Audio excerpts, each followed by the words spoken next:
زن که هست بیعقل است، ناقص العقل است. چه نمیفهمم که پیامبر صلی الله علیه وسلم نگفته که زن بی عقل است، گفته زنها ناقصی عقلن، یعنی کمبود دارن از عقل.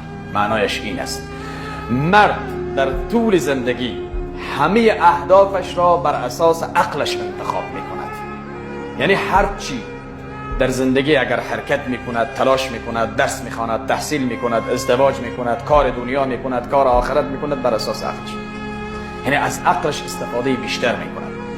اما زنها بیشترین انتخابشان را بر اساس عاطفه میکنند، از عقلشان کم استفاده میکنند.